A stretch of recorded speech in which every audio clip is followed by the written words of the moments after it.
Our next friend comes all the way from Kahentogon, Mohawk territory on the shores of the St. Lawrence River. And he came here a couple days ago and has taken in the conference and got to go to the round dance last night and witness that. And him and Chris came to pick me up to bring me to the round dance, and he hadn't eaten all day yesterday. And Chris knew that. But Chris is being conference coordinator and just got caught up. And so on our way out to the round dance, Kanentogon, I was like, oh, I just went for this pork belly dinner, and oh boy, it was good. I had this potato salad, and he says, yeah, no, I haven't eaten yet. And then so Chris hit the gas station and bought him a cold chicken wrap. And Chris really showing our friend that Treaty 6 hospitality. Chris, I don't think there will ever be another Mohawk person come through this territory after our brother goes home and tells everyone how he was treated here. But our next speaker is Kanentogon Hemlock. He's a traditional Bear Clan chief for the community of Kahentogon. He's currently a language, culture, and history teacher at the Kahentogon Survival School and is a member of the Great Law Recital Committee in his home community. Member of the Haudenosaunee External Relations Committee, and he's tasked to help carry out decolonization workshops throughout the Haudenosaunee Confederacy. We are proud to have you here, brother. Please put your hands together and give a big Treaty 6 welcome to Kanentogon Hemlock.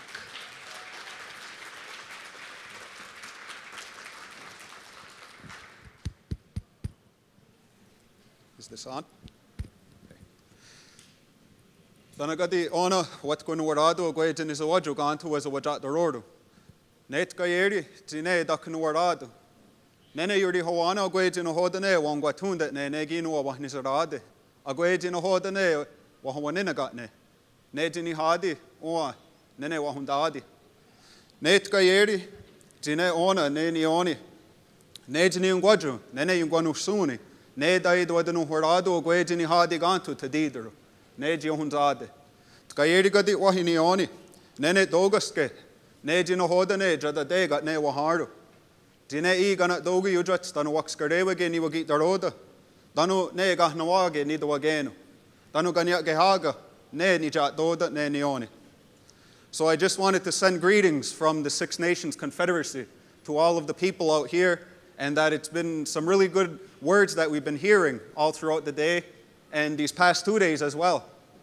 And hopefully I'll be able to just build on what's already been talked about since this morning. I do come from the community of Kahentogon, from the Mohawk Nation, and the message that I'm going to be bringing to you today is from that perspective, from the perspective of the Six Nations Confederacy in the East and the development that we had had. And I wanted to give honor to all of those who came before me and my generation, to all of those teachers and leaders and mentors, all those family members, my parents, my grandparents, my brothers, my sisters, all the ones who helped push so that we could have what we have today, my generation, because there was a lot of work that was put into it before even I got here. And so that's why I had named this the burning embers. Prior to the arrival of the Europeans, our 5 nations, we had gathered together. And it was out of a time of turmoil and it was out of a time of uncertainty. But we needed to create this new system of government for ourselves, this new way of being. And we needed to do it for all of those future generations that were coming. There was a change that needed to come to our world, and our leaders at that time, hundreds of years ago, we even say over 1,000 years ago, they had to make a conscious choice for themselves. What did they want for their future? And it was only when they came together, it was only when they brought themselves under this great law that we call it, did we become this powerful economic, political, military, and cultural force in our part of the continent. And it was when the Europeans arrived here that that's how we met them. We met them on equal measure. Because the story goes that when we first met with the British, they told our leaders at that time, that any time we would sit in council with them, we would refer to them as our father, and they would refer to us as their son. And our leaders at that time said, that's not the way it's going to be. We're going to relate to each other as brothers because brothers are equal. And so it was with that mindset that our leaders at that time stood their ground as sovereign people. And it was united as the 5 nations and later on the 6th nation who came in and joined us. And so all throughout this time, our leaders, our people, our families, they were all gathered together and our fires burned bright in all of our communities. But as time went on, and in the same way that it happened to all the indigenous people across the continent, little by little, they continued to chip away at us. And little by little, we started to see our way of life diminish. We watched our land base diminish around us. We watched our numbers go down because of warfare and diseases. All of this that had happened to our people had a deep psychological effect on them. And so as time went on, we got pushed into our little corners. We got put onto these little parcels of land. And as the Haudenosaunee Confederacy, for a time, we even became divided from each other. That strength and that unity that we had as a people was fractured. And so our development as the Haudenosaunee people, our communities had to kind of do our own thing for a little while. And the unfortunate thing was, in the turn of the 20th century, what had happened was that the traditional people within our communities, they became minorities amongst people who are already viewed as a minority. This is a picture of my great-grandfather and grandmother with their children.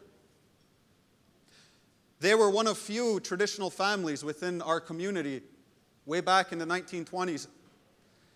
And it was in that time that they had to go underground to practice our culture, to carry on as Haudenosaunee people.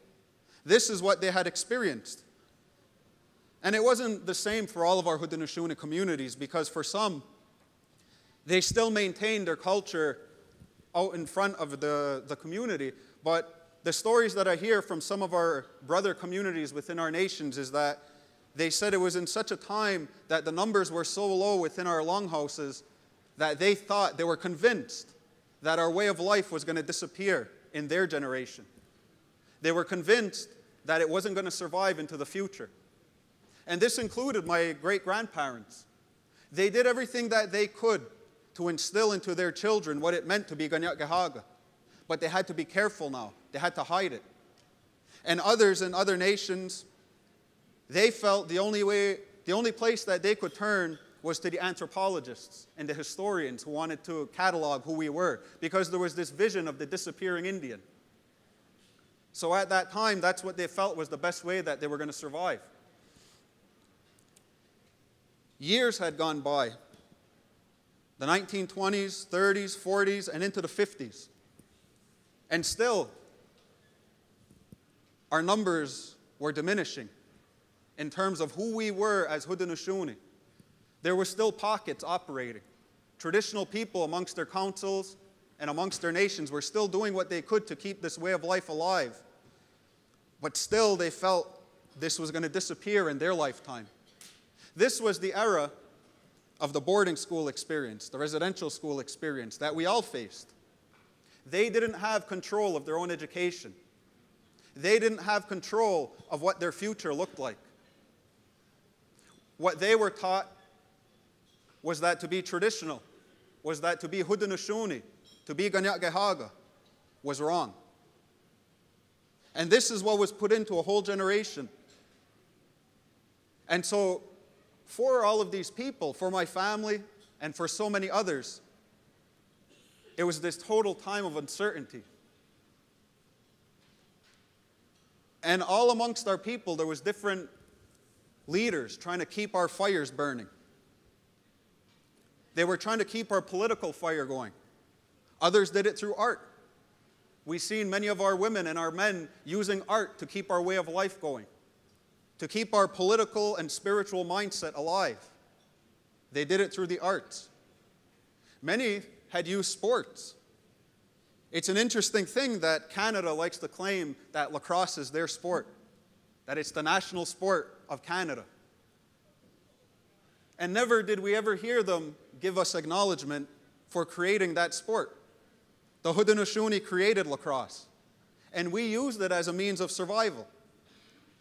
We used lacrosse to further ourselves as a political people when they tried to stamp it out of us.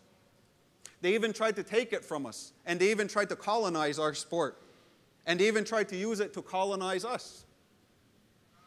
And so our people did what they could to try to survive.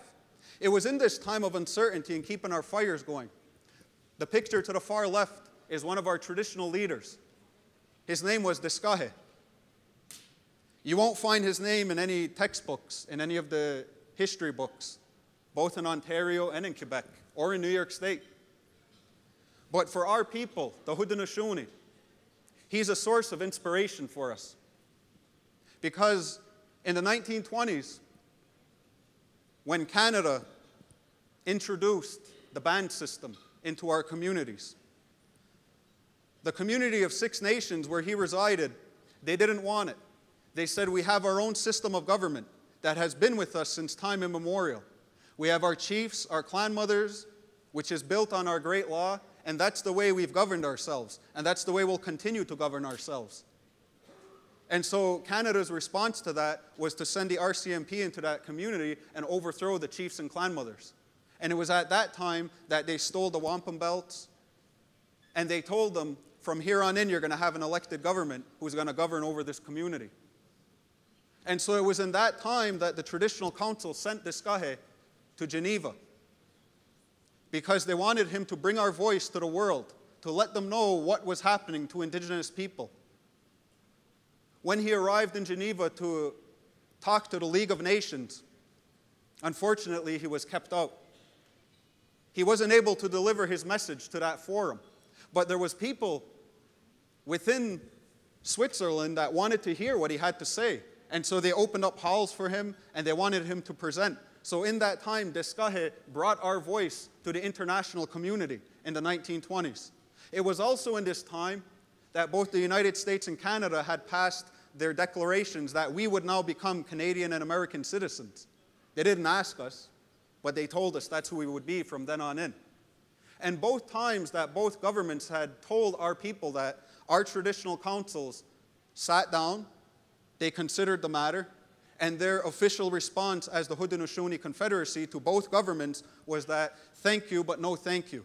We were here before both your settler governments even came into being, and we are a free and sovereign people as Haudenosaunee, made up of the Six Nations Confederacy.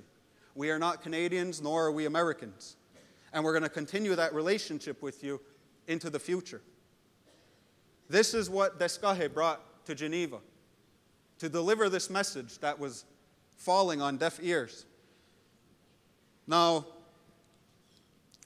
what's a little sad is when you hear the story of Deskahe.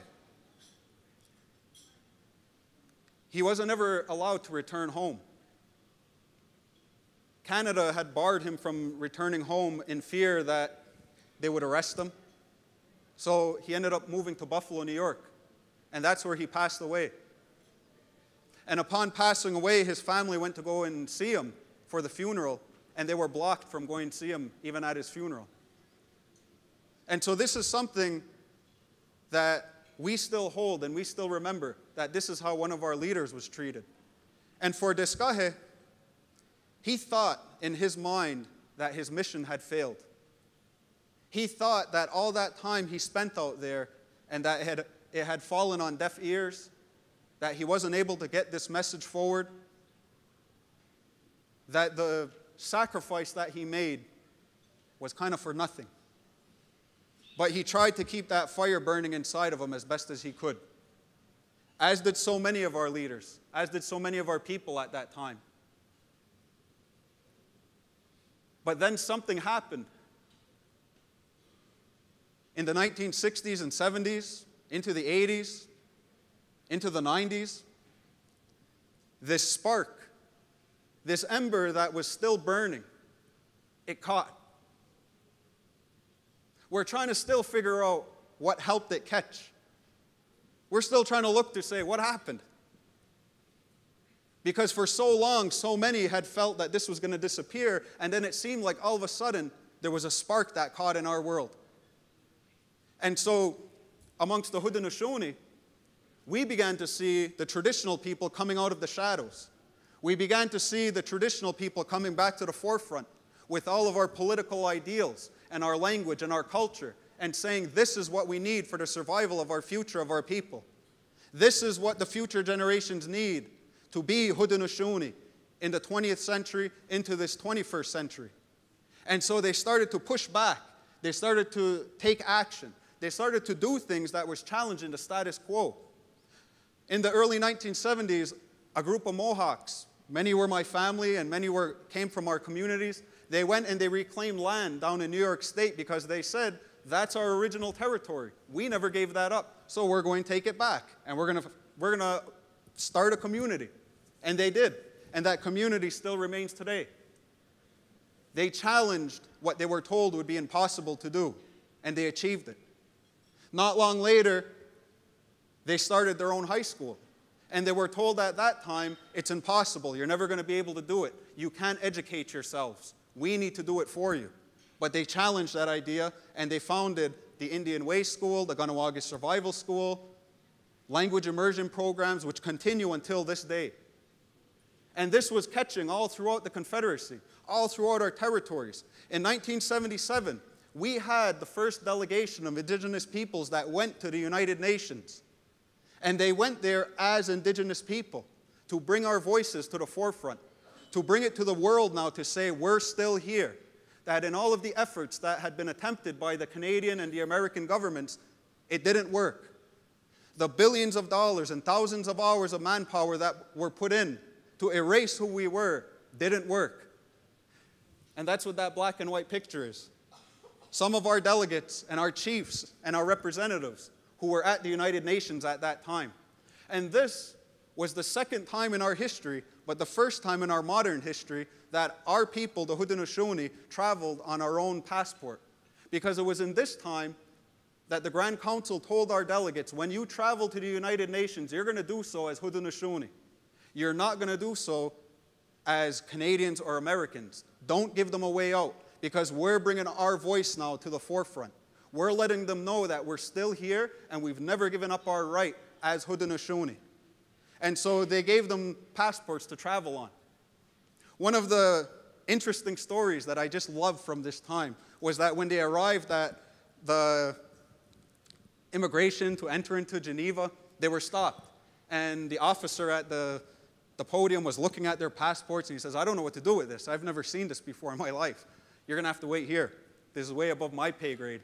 And they knew that, so they sat and they waited for hours. They were also ready to be turned back and to be sent home. And hours went by until finally an official from Geneva came, from the Swiss government, and said, the door is open to you, come on in. And they all got their passports stamped and they were allowed in.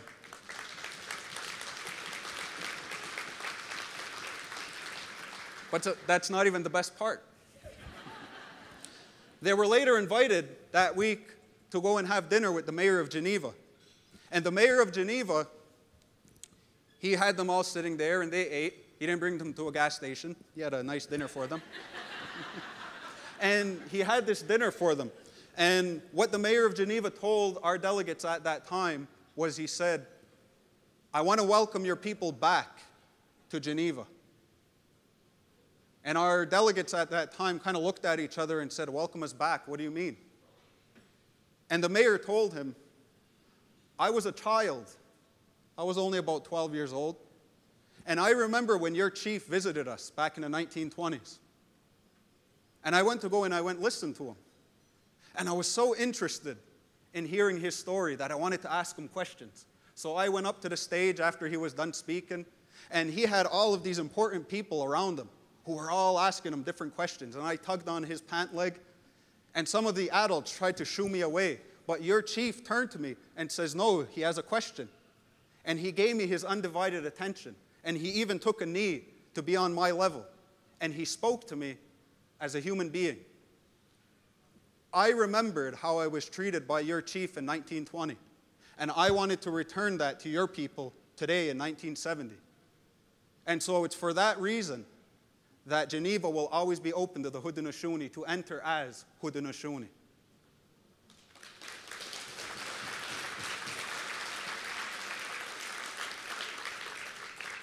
Descahe had no idea who he would be talking to into the future.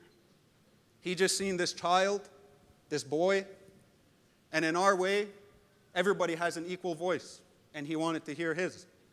And so that just shows that the allies that we can build over time, who will help us into the future, are important. We had a lot of challenges in our world, and this spark caught. And they did so as Haudenosaunee. 40 years have passed, and we still travel on our Haudenosaunee passport.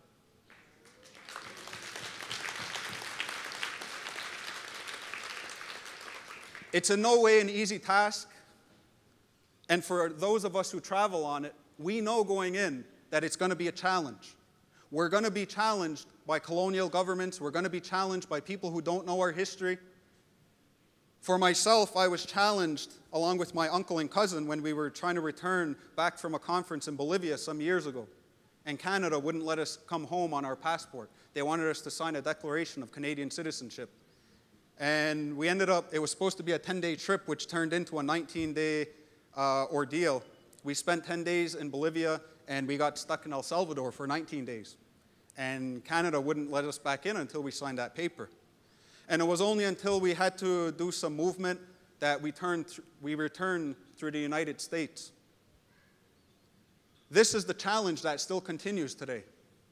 We are still challenged as Indigenous people. That's why it's important in our education for us in the East that we don't just teach our children what it means of what our history was. This is who we were. We have to tell them this is who we are. Our languages make us who we are, but that's not the only thing we can focus in on. Our culture makes us who we are, our ceremonies, but that's not the only thing we need to build on. We need to build on the political thinking of our future generations to understand that all of this that had happened before us was for a reason. All of that struggle that they went through was for a reason. And they were thinking of us, those faces that they couldn't even see yet. That's who they were struggling and surviving for. And it's to them that I give these acknowledgments. This spark caught, and now today in our community, we're seeing a resurgence. We're seeing a resurgence in the language, in the culture, in the political thinking of the Haudenosaunee and of the Kanien'kehá:ka Nation. And it's because of the education system that we claimed as our own.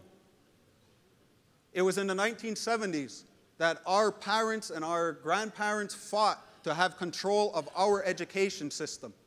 And they told Canada, you're not going to tell us what our children need. We know what our children need. And so they determined what that meant. I consider myself lucky because I grew up in the generation where it was all just kind of happening now. I grew up in that time. And I went through our education system along with so many others. And upon graduating, I had the opportunity to return back to the high school that I graduated from to become a teacher. And then 2 years ago, I had the opportunity to serve a 2-year term, I guess you could say, as the vice principal of our high school. And so it went to show that we have this control of our education. Because for us, it's keeping those fires burning. That's what we have to do for our nation. There's so many examples that we can look at today to see how we've pushed that limit even further. One of the things our leaders did was they used sports, and they founded the Iroquois Nationals. It's a lacrosse team that competes on the world level against Canada, United States, and so many other countries. They were founded in the 1980s, and for a long time they didn't win any games. 2 years ago, they placed second in the world.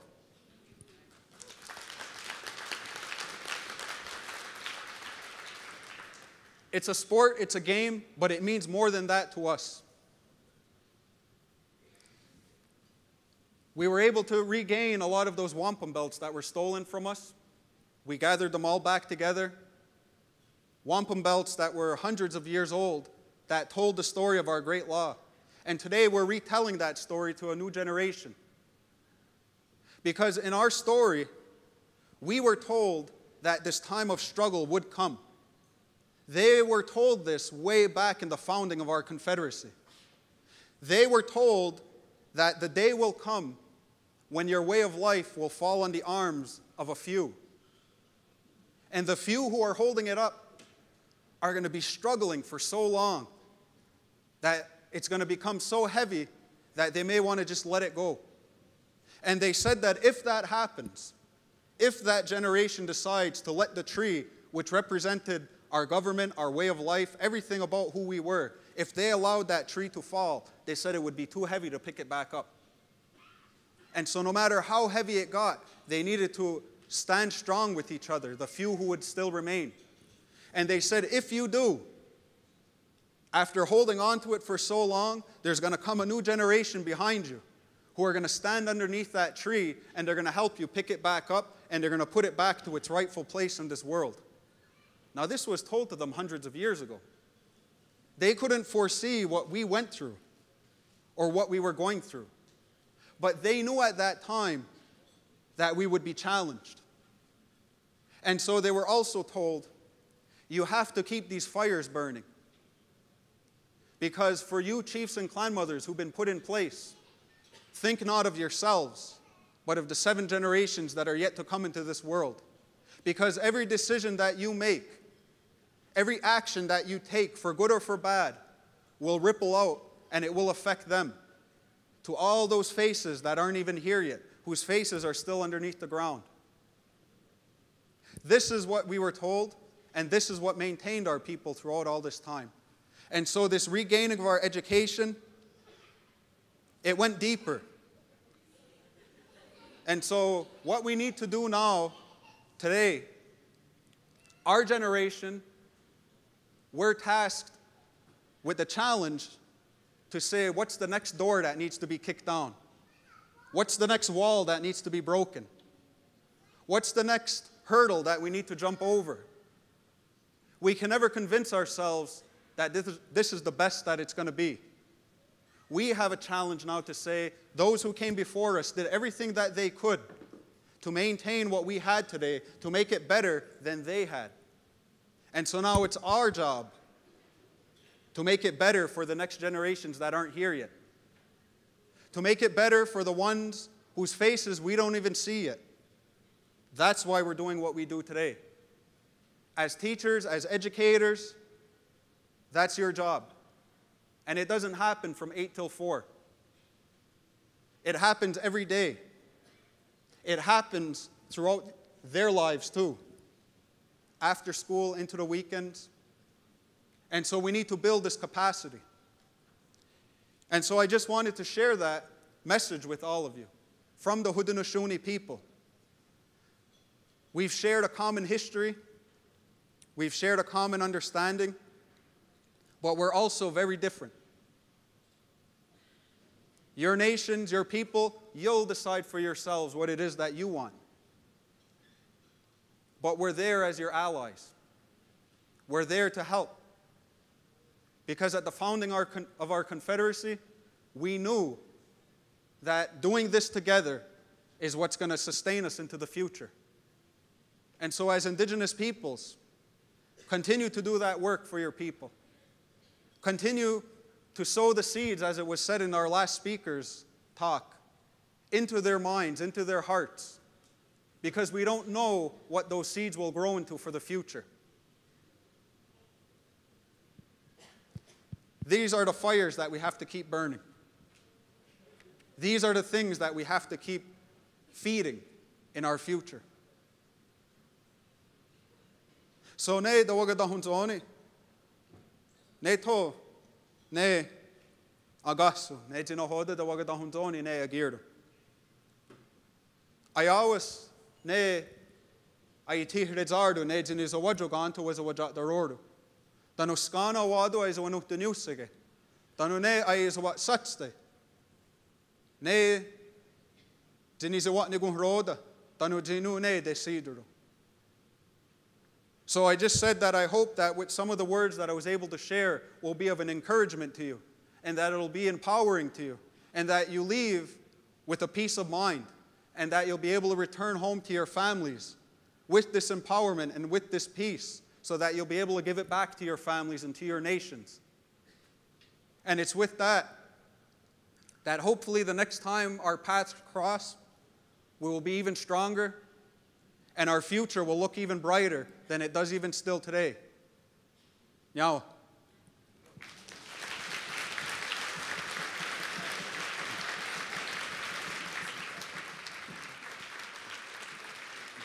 Keep it going for Kanentogon Hemlock. now, I also want to buy you a meal from that steak. no.